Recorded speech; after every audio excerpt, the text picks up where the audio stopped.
Full Bloom. Man, it was great. I really like the way they captured the art of fighting, the art of war, and I love the way they put it in such a unique and wise way. It was powerful. I just want to let you guys know that I just saw one of the best movies of all time. The name of it is In Full Bloom. It was empowering to see a Japanese champion facing an American challenger. It's about two guys fighting each other from different countries with the weight of their peoples on their shoulders. You feel like you are on the journey with the both fighters. A lot of drama, fights, action, everything. In Full Bloom, available now on Amazon Prime Video. And the other one, I want to put them in golf. They like it. It won't be exciting. Maybe they don't like it, but I don't think it'll be exciting for them. It's exciting. Yeah, for golf. Yeah, it's exciting. One day I was playing golf and I tried to hit the ball. The thing came out of my hand and boom, broke somebody's car.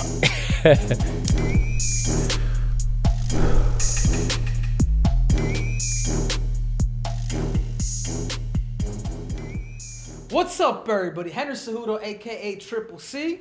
And I'm Mike Tyson. And today we have a special guest today. Canelo Alvarez, the super champion, everybody. Woo, come on, we need applause in this motherfucker.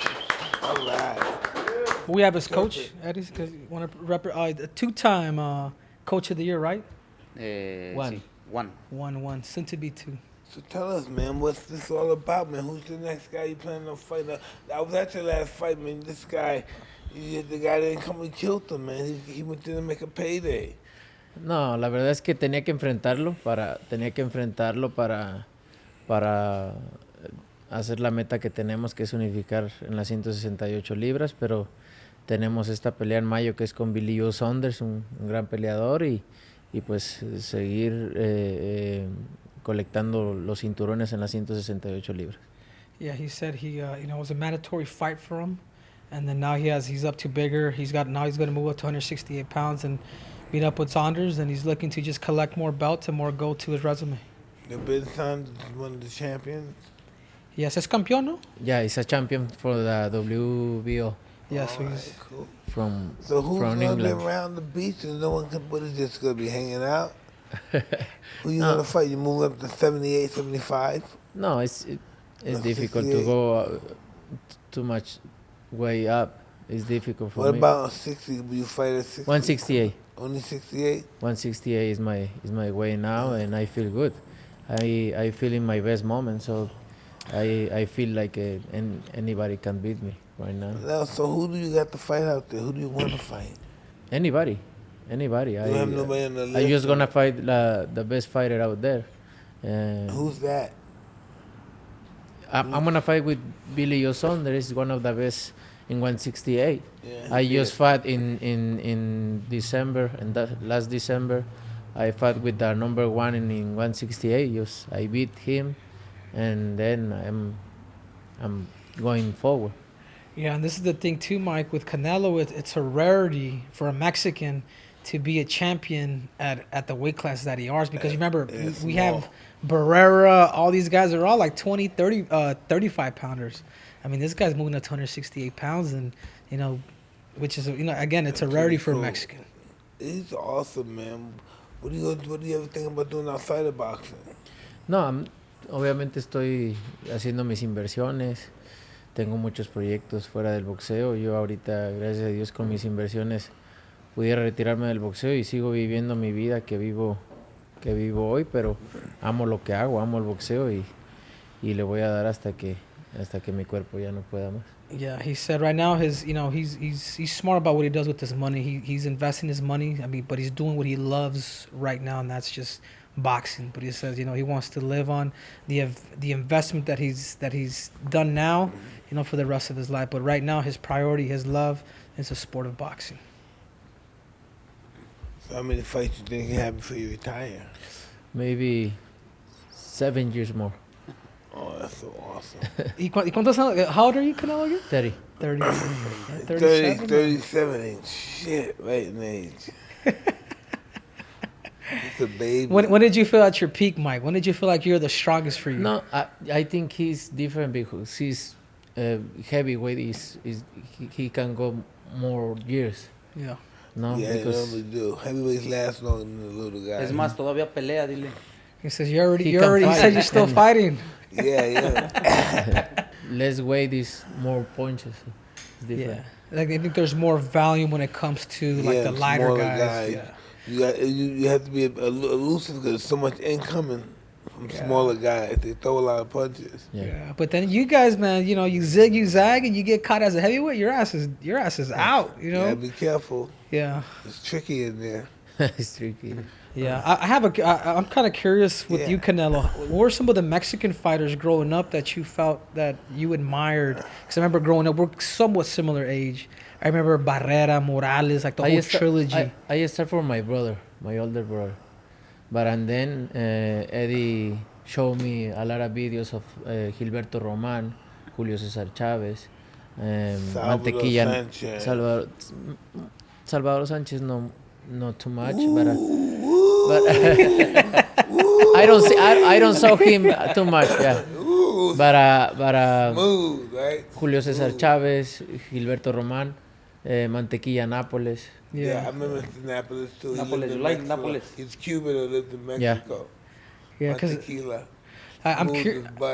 Yeah, I'm curious to know, where did you get your left hook to the body, and then you go fake the left hook to the upper? Did you find that in you, or did you take that from somebody that inspired you with that left hook to the body and then coming up top? In the gym with Eddie. Yeah. I learned in the gym with Eddie. Eddie have a lot of experience. He loves to learn every day, so I find sometimes by myself to do things, but I learn from Eddie. Did you know Cristobal? Cristobal used to work with Salvador Sanchez. And he used to work with Chavez too, yeah. Salvador Sánchez sí me gusta la resistencia que tenía, pero técnicamente la verdad no me llena. Es muy bueno, pero creo que hay boxeadores de mejor calidad como Gilberto Román, Ricardo López, Miguel Canto. Oh, little Ricardo Lopez, wow, right? Yeah, he said he liked the resistance that Salvador brought, but he said technically there's a little more Mexican legends that he looked up to and that he studied. I loved Salvador Sánchez. I think Sanchez is just hard to beat. He's one of those guys that this was makes him so special with Sanchez. This was made him really special to me and everybody else that knows the style. If you're a halfway fighter, decent fighter, you might last the distance. As good as you are, the greater you are, the more he kicks your ass. He fights right above the level of the game that he's fighting. If you're a real ass killer, he's gonna fuck you up. He's just above everybody else. Yeah. And that time he was just such a bad motherfucker. You're talking about Salvador. Yeah. Yeah. He died That's young. fun. He was a bad motherfucker. Yeah. He beat a Zuma Nelson. Zuma Nelson's an animal. He beat oh man. Wilfredo Gomez, a fucking knocker, bazooka Puerto Rican, knocker. right? Monster. Sanchez, boom, boom. Listen, I've been on monster. Yeah. Yeah. It's crazy. He knocked out everybody. Fucking Bazooka Gomez. Yeah, and I think about that. I'm thinking about all the the trilogies, the Barrera, Morales. You've always had either Mexican fighters or Mexican fighters against Puerto Rico. Yeah. But for Canelo, I'm curious to see how was it when you fought Chavez, because you guys were these two countrymen. How is it that you were accepted after the fight was kind of took place? For me, it's a fight. For that fight, we have problems like when I was 16 years old. Yeah. We need to make that fight. And then did you guys know each other in the amateurs? Yeah. Yeah. No in amateur. We don't fight in amateur. No, but you guys knew each other. Was it problems because 16 years old? You're a pro now. And then but he have the torch, you know? He he is the guy to make that fight in that time. Yeah. And then I'm growing up and getting better and do my job, and then I make that fight. No, but that fight was easy for me. Yeah, no, I know that, but how was it with the Mexican people? You know, like No, a the lot people of went crazy with that fight. Yeah. Yeah, did you feel like they were more with you or with him? Because even though Chavez Jr. is the legend's son, he's kind of hated in Mexico, Mike. Not hated, but not as appreciated. With me, most of the people. Yeah. How you living? How your father's fucking amazing mother? How you gonna live in that shadow? Even if you look, he was the champion. Even if he became champion. But fuck, that's being a champion is like a beginner compared to him. Yeah. You know. Well, how much? 88 fights without being beat, 89 fights, something like that. Yeah, 89 That's and 0. one of those super records. You ain't gonna live to see that again. I'm not gonna see that. You're not. You'll never do that. Yeah, absolutely. Legend, man. Absolutely. So, Eddie, I want to talk to a little bit about Canelo. How was it? When did you see there was a special gift with Canelo? Obviously, you know, I've known a bit about his story. You know, he would fight a lot because people would make fun of his freckles or the fact that, you know, he had a different hair color. How was it the first time you met him? What made him special? ¿Qué me hizo especial cuando me conociste? Pues para empezar el pelo güero que tenía, el pelo rojo. He said his blonde hair that to start off is what made him... No, que tenía 13, 14, pues ya estaba muy fuerte. He said he was 13, 14 years old, he was already strong. Muy fuerte ya para la edad que tenía. Y lo subieron a boxear con chavos que tenían ya 17, 18 años y pues les ganaba. Yeah, pero sí, desde niño estuvo muy fuerte. Yeah, he said he was abnormal as a kid, like 13, 14 years old. He was already, you know, dropping guys that were 17, 18 years old. Allá en México a todos los niños que están así chicos les dicen mini Tyson, porque Tyson era muy fuerte y a todos los que están chicos, mira, está como Tyson, mini Tyson, o sea que está fuerte. He said everybody that's short and stocky in Mexico and Guadalajara, where they're from, or Mexico in general, they call him mini Tyson. Holy shit. Actually, estaba chiquito él, así fuerte como Tyson, chiquito. Holy shit. Where you from again? Guadalajara, México. Yeah, Guadalajara, México. Jalisco. I've been there before. Yeah, that's where they make all the tequila, Mike. I've been to Guadalajara before. Tequila, Jalisco. Yeah. I've been to cooler times, hang out with Chavez. And then who's the other fighter? Jose Ramirez. José Luis Ramírez. Ooh, he was tough too. Southpaw. Yeah, Southpaw, yeah, he was tough too. Con Chávez. Remember he dropped the Guayo? Alexis Arguello. Yeah, he dropped the Guayo. Durán. Durán got me into boxing. Yeah, Roberto Durán did? Yeah, watched him fight later. I said, wow, I want to do this. Dile que quién es su peleador favorito de él. He said, Eddie wants to know who is your favorite fighter. Ooh, God. Ali, Durán. Robinson. But Ali is your most, right? Tequila. I love all the fighters. Ali probably the most, but there's so many. It's not one fighter that could do everything like one guy could do one thing. You know, there's one guy that has a left hook that's just better than everybody else. It looks better than everybody else, even though he's not a better fighter. But his punches, it's just weird. Fighting is weird. Yeah. It's just people that just look good fighting. Even if they're not a good fighter, they just look good losing. They just look good doing it. Some people just have that pizzazz in them. You know, it's just weird. Some people are born like that. You know, they just look good doing everything, even losing. You know. Yeah. Ali también. Él entrenó también con Alino, con el que entrenó Ali, con Dunde, o con Fut. No, con Cus de Mato, ¿eh? Yeah, he said, did Customado, did he train Ali, Customado? No, they were friends. They were good friends. Yeah. And it's crazy because Customado and Ali were born on the same day, which is nuts, man. How random is that? Shit happens. Someone has to be born in that day. Yeah. Shit, two legends. You have brothers and sisters. I know you have a brother that boxes, right? Saul? 7. 7 brothers and sisters? Cool. No, 7 brothers and 1 sister. Cool. Yeah, and all them fighting in one time before. Professional. Shit, man. Fuck. That's crazy. Where do you fall on the ladder of the 7? Where do you fall? What number? The youngest. Oh, he's the youngest. I'm the youngest. You're the youngest. Yeah. That explains it, man. The youngest. That explains it. Yeah, people think because you're the youngest, you know, you get beat up. You know, that's how I'm the second youngest, so I get a little taste of what he's. They and I'm always one of try seven. to beat me and laugh at me and everything. I need to do something. Yeah. When boxing no more, what you want to do? Businessman. Enjoy my life and have my business now. I have many things to do. Since you got organization with your fighters, right? You have a stable of fighters. I don't know yet. I don't like to be involved in boxing after I'm retired. But I have Eddy, so Eddy loves boxing and maybe in some point.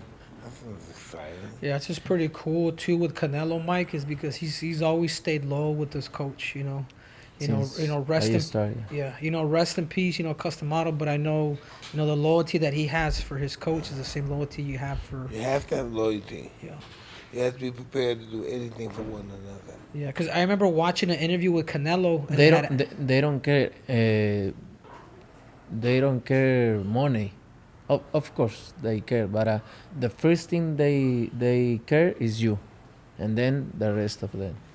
Yeah. That's why you need people like them, because it's difficult to find people in life that like they are. Yeah, I understand that because people have to protect me from me, because I don't think I'm as important as they think I am. Yeah. You know, what's this shit? They looking, how you say, to que estés bien. You look at your well-being. Looking out for your well-being. You good, and then the other thing coming. Yeah, because even I remember when obviously you and Floyd, you lost to Floyd, and they had asked you, you're going to be switching trainers. You're like, no. No, I don't care switch trainer. I know what happened, and I'm gonna be with my trainers all my life. Yeah. Because I know. And now that you're older now, Canelo, obviously you're 28 now. I believe you fought Mayweather when you were 21. How do you 30. think? You're 30 now. I'm 30 I'm sorry, now. you're 30. When I fought with Floyd, I was 23. 23. How much have you grown from 23 to now? Oh, so much. I always 7 years, right? 7 years. I always think I need to fight first with Coro, Lara, and all of that guys, and then Floyd. But that's what it is. Yeah. No, that's what it is. I'm okay. So you think at 23, you think it was kind of premature, right? I need more experience, more mature. Yeah. I think that helps them more than anything. Fights like that helps you more than hinder you. You know what I mean? Well, I can go 12 rounds with the best fighter in the world, and then it makes you better. Yeah, I agree with that. I don't take that fight like I lose. I take that fight like I'm learn from that fight. Yeah, because of that loss, this is where he's at now. Yeah. Why don't you think about that? That loss put him here. Yeah, because I remember too, Mike, when I talked to you, and you always say like the fight that you felt like a world champion when you beat Larry Holmes. Yeah. Right. For you, Canelo, what was that fight that made you feel that great feeling as a warrior? When I fought with Miguel Coro. I was gonna say that one too. Yeah. Was a great fighter. One of my best fight. I feel like when I won that fight, I feel like okay, here is my best moment is coming. Yeah, especially the fact that it was for you, Mike. It was because he had beaten Ali. Your hero, the legend. For him, it was the Mexican Puerto Rico rivalry that what I mean against a legend like Cotto. Cotto was dry, and then he was on a hot streak for a while. And that's when he fought you. When it was hot. He had a hot streak. You took the title from him, right? Yeah. Yeah, he had a hot streak when he fought him. He started beating people. Somebody fought him and his brother. Your brother fight the same guy? No, with Trout. With Trout. Austin Trout. Yeah, Austin Trout. My brother lost with Trout. Yeah, and then that's right. And then I fight with Trout, and I beat him. I remember that. So you're gonna be the businessman. You're gonna be the businessman. Yeah. You're the big businessman. What else you think? What do you think this world is about? Huh? Since you've been living, what do you absorb from this world? What do you think about people? Yo pienso que la vida es para disfrutar lo que hace uno el día a día. Yeah, he said that life is about enjoyment of what you do every single day. Porque a veces uno está preocupado por lo que pasó, por lo que va a pasar. Sometimes people are worried about what's going to happen or Y no about to disfrutas happen. lo que está pasando. And it's better to Y al just enjoy final what's es lo que happening vale now. la pena. That's what's worth Debes the de, moment. debes de preocuparte en el futuro, obviamente, ¿no? Lo que vas a tener en el futuro, tus hijos o lo que vas a hacer en negocios. Pero más que nada creo que la vida tienes que disfrutarla día a día. Yeah, you have to pretty much just sum it up. He says, you know, life is living in the present every day. Obviously plan for the future, but if you don't live in the present, you know, the future will never come. Yeah, the present is gone. Every time we talk, the present is gone. It's in the past. Yeah. You know. Yeah, so it's almost like living in the now, right? Yeah. You're like that, Mike. Well, I can't allow my past to, you know, have any kind of fucking impact on my future. Yeah. From a negative perspective. That's what I. Yeah. Speaking about that, I know the boxing world has gone through a lot. Like, what's your take, Canelo, on this whole Jake Paul and everything that's going on, and how that's kind of. Who's he fighting, Jake Paul? Jake Paul is fighting Ben Askren. You know Ben Askren? He's a fighter. Yeah, he's an MMA fighter. Yeah, I know he's a boxer. Yeah. No. You think Ben's gonna kill him? Okay, I'm gonna give you. Okay, so Ben Askren, he's a 2-time NCAA champion. He was actually my Olympic teammate in 2008. He's a UFC fighter, but he didn't go so well for him. But he's also a troll, a guy that likes to go on the internet and talk stuff. Oh shit! So is Jake Paul. But the thing is like it's different because this Ben Askren guy, he can't grapple, and boxing, it doesn't matter who you are, because when you box, it's different. Totally. It's completely different. Listen, you know what's so interesting about boxing? Like, if you're MMA guy, the guy's got better hands, you can grab him. Yeah. If you're boxing and the guy's really better hands, you gotta do a lot of thinking. It's gonna be a long night. Yeah. You know? He throws faster than you, harder than you. You're like, fuck, he's smart, hard to hit. Then you gotta do some thinking. Yeah, and I think I feel like I've noticed something in boxing too that MMA guys don't bring, and you guys have a certain pressure and fakes that's so like deceiving. Like it's different from when you fight an MMA guy and you fight a boxer. Yeah. They're very composed and they stalk you. Like, well, you're like afraid because you don't know what's coming. Because in MMA you got legs, arms, elbows, and stuff. Boxing you just have this. Yeah. That's all you have. Yeah, which makes it a whole lot more difficult. But to get back to that, what's your take on Jake Paul and the things that are going on in boxing right now? Do you think that's good for boxing, or what's your take on that? With Jake Paul? La verdad que creo que para todos sale el sol en esta vida, ¿no?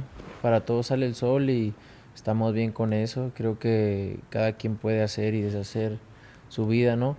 No soy quien para decir ni para hablar. Lo que sí es que lo que pasó, pues obviamente con este basquetbolista, ¿no? Que le dieron licencia para pelear profesional y casi lo dejan muerto. Yeah. No es un juego. Yeah. Esto no es un juego, te pueden dejar ahí, la vida la puedes dejar ahí. No, ese es el único detalle, pero creo que cada quien puede hacer lo que Yeah, he said anybody can do whatever it is that they want to desire, but he says boxing is no joke. I mean, Nate Robinson, he said he had no reason to become a professional boxer. I mean, look at him. He says they left him half dead after that fight. I mean, this isn't a joke either. But listen, imagine how he feels when he comes outside. The assholes. You know the assholes. Yeah. Come on, you know the assholes. You talking about Robinson? Yeah, and he was on your undercard, Mike.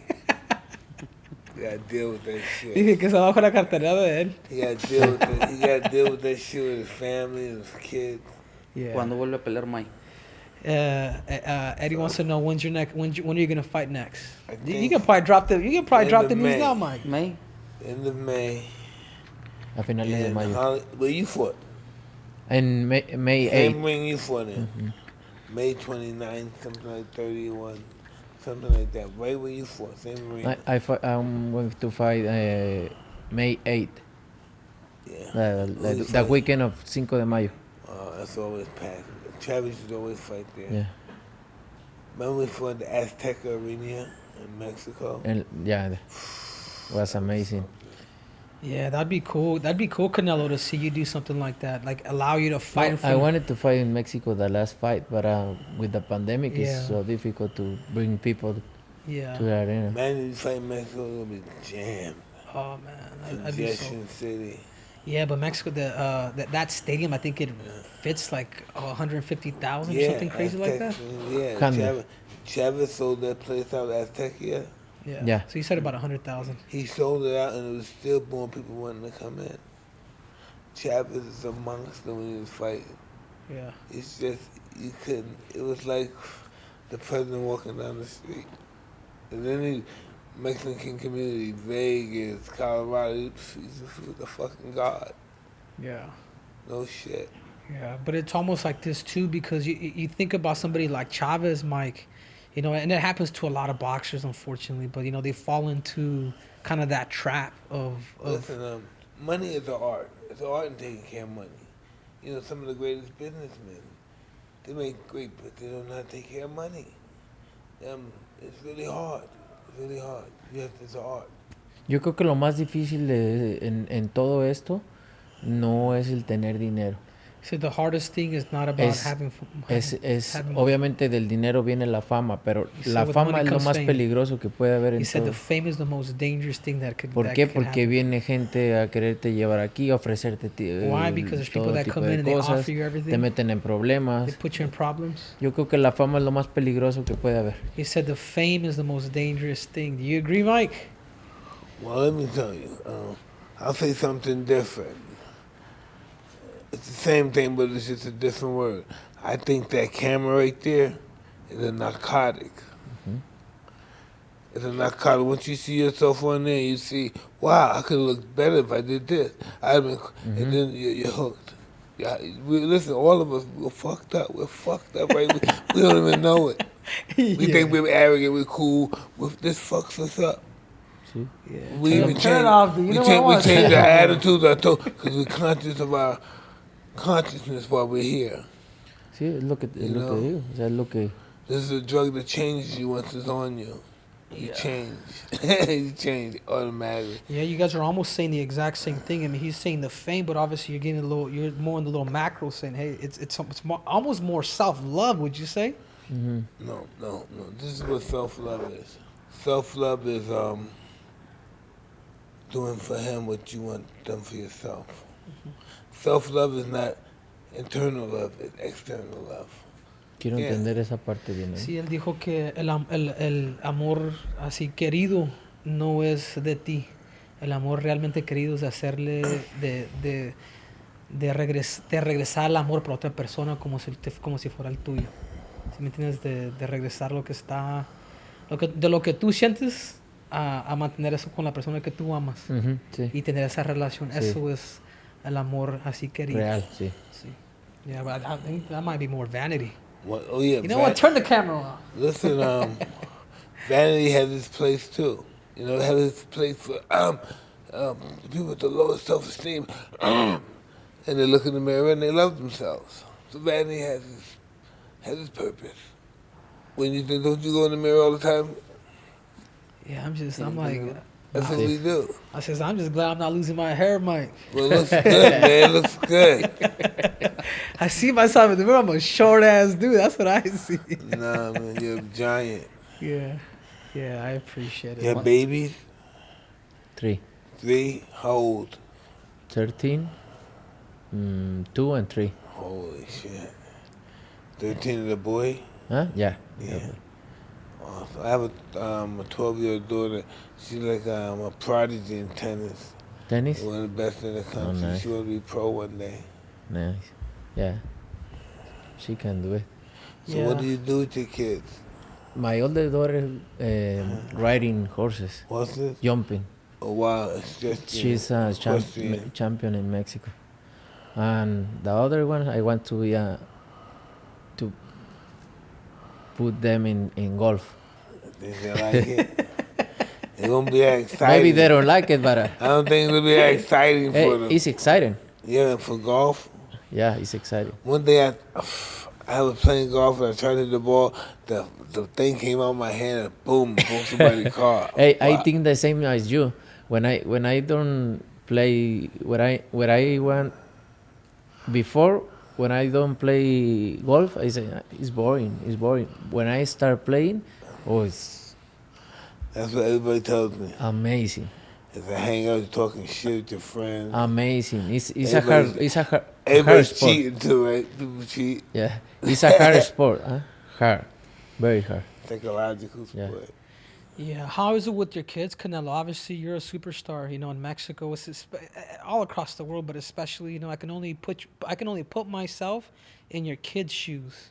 How is it that do they feel that pressure from their dad being a champion? Even you too, Mike. Obviously, if anybody knows it, No, because I always try to be my life privacy, to be calm with my kids, and they know they always come. But I always, for me, the most important thing in life is my privacy. I know it's difficult, no, for the person I am, but I try my best to live my life in privacy. You should. If you're that kind of person, you should be in private. People should respect that. Yeah. What about you, Mike? What about with you and, because there's a lot of times when champions have kids, it's almost like the kids, we talk about Chavez Jr., it's almost like they become they feel like they live in the shadow of their fathers. How do you distribute that? How do you cope with that, Mike, with your kids? I just let them know that I love them. And whatever they do in life, as long as they're happy. You know what I mean? I don't expect them to be world beaters, but they are very successful. But I try not to get into that. I just show them love. It's all love. I'm always involved with them. Listen to their problems, sending them money. And I just never put anything about me. If I talk about me, it's only about my experience in life that equated to what they were talking about. But I try to put my perspective only in a father figure and not the champ. Just pay attention in what you do, not what your father doing. Because no one, believe it or not, they enjoy him being the champ, but they don't look at him as he's the champ. When he's fighting, that's their excitement. But when he's back home, that's just dad. Yeah. Ain't that wild? That's just dad. To everybody else, I do it too, but when we're home, cut the shit. That's just dad. Ain't that something? This is dad. Dad can't go out the door. Yeah. And have a cup of coffee. What kind of life is that? Only thing, that comes with great talent. Yeah. And it's beautiful because you'll never have, people can fanboy. I mean, I'm around you all the time, Mike. I can see people, grown men, everybody fanboys over you, but your kids. Oh, my kid thinks I'm such a dick. Oh, man. So my kids will go like this. Out of the blue, Magic Johnson bigger than you, Dad. He's more popular than you. I said, what the fuck? Get out of here. And my daughter said, Beyonce's bigger than you, too. Where's this coming for? And then this my daughter. And I know you don't think you fly to Michael Jackson or Prince. Where's this coming from? My kids always try to bust my chops. And they see I get all this attention. I don't know why they should be over there with Magic Johnson, because Magic Johnson's bigger than you. My kids will say this. How many kids you? 7 kids. Magic Johnson's bigger than everybody. Yeah. Niños, huh? Boys. All right, let's go. I got 3 boys and 4 girls. One of them's in the 3rd, one of them's in the 5th grade, and one of them's in college. Still got an 18-year-old Hay 3 que no terminan todavía su escuela. Those ones graduate. All those kids, they graduated from New York, NYC, Drexler, and American College. And that's what I have a brother that's a brain surgeon. That's some shit. I can fucking barely read and write. This guy's a brain surgeon and shit. A couple of my friends were shot. He went there and sold them up. He said, Mikey, that's your brother? Yeah, my brother saved a couple of my friends' lives. They've been shot or something, he sold them up. He said, that's your brother? I said, yes, it is my brother. Oh, your brother's a brain surgeon, Mike? Yeah. Jesus. No, que su hermano es cirujano del cerebro. Sí. So, imagínate qué diferente el futuro, ¿no? Cómo se fue. That's crazy. I wasn't good in school. I just couldn't understand the shit. The division, you gotta jump and take this number, take 1 from 3. Oh, God. Now it's 2. I was just not interested in what they had to teach. Just the teachers, that is. I just want to fight. I gave up school and started fighting.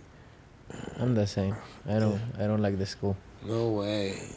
I'm doing school. I'm looking out the windows. I look at waving at people. It's horrible in school.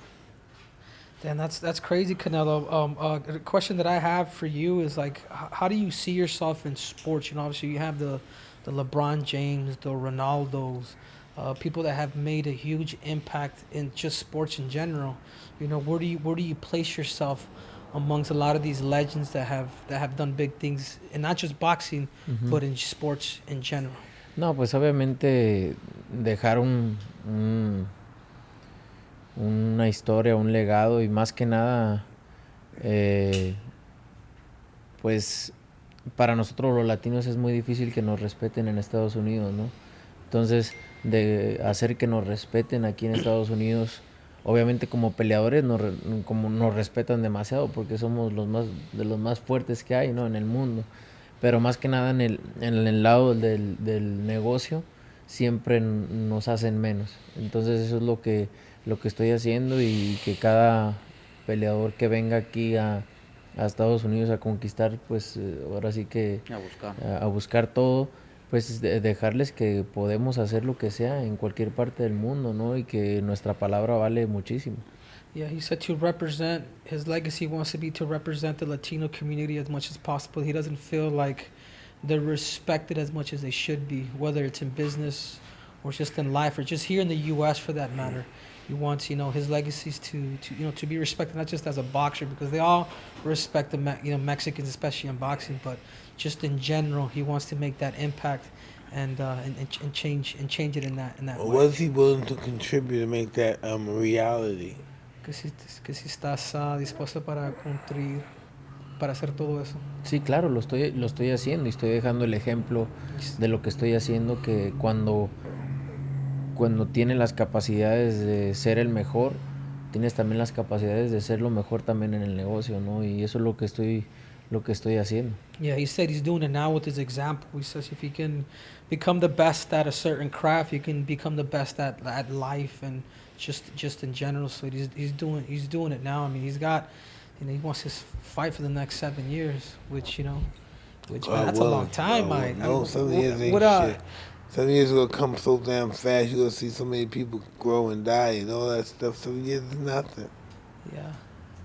Before we wrap up here, Eddie, Canelo, you guys have any questions for Mike? You know, growing up with Mike, you know, you guys have any questions for him? I know he gets a lot, but I just wanna say that I'm happy to see him well, back, healthy. For me, is to see him good. Is really. Thank you, bro. It's really good for us, for me and special to see you good. Your person is the best thing in life. Thank you very much, brother. Thank you. I truly appreciate that. Cuando la primer tristeza que me dio a mí en el boxeo. He said the first sadness that he found in the sport of boxing. 12 años, yo creo, 13. He was about 12 or 13 years old. Fue cuando peleó en Japón, que perdió con Buster Douglas. Fue la primera decepción del box. Yeah, he says the first time that he really, you know, when it was like there was sadness, he said he got himself crying when, you know, when you lost to Buster Douglas in Japan. Y la otra fue cuando perdió Chávez con Randall. And the other one was with Chávez lost to Randall. Pero fue la primera vez que sentí algo feo en el box, porque me gustaba desde niño, lo veía desde los 8 años. He saw you as a kid, Mike. He said when he saw you lose, I cried when Oscar De La Hoya beat Chavez. You cry? Con La Hoya Chávez. La Hoya Chávez cuando perdió. He was my hero too. Chávez. Y él es el héroe de muchos mexicanos allá, de muchos, pues toda la gente desde niño lo quieren mucho. He says since you're a kid, he says you're even though you may not be Mexican, Mike, you're Mexican to the Mexican people.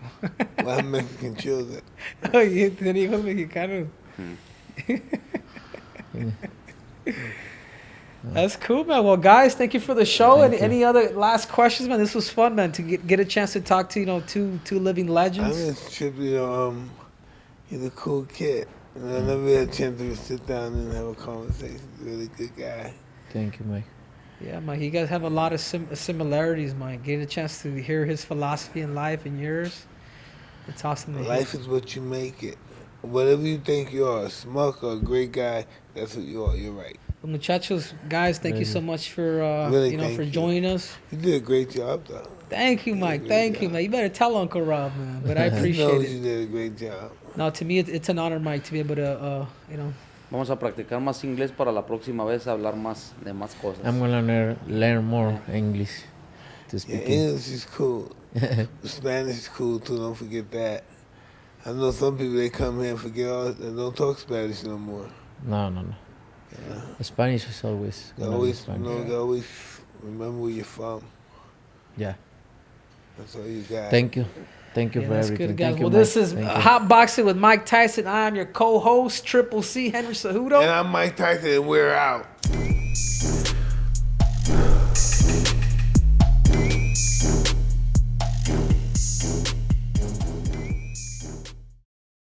Mike Tyson raves in full bloom captured the art of fighting. The Hollywood Reporter says it's Malik meets Scorsese. In full bloom. Available now on Amazon Prime Video.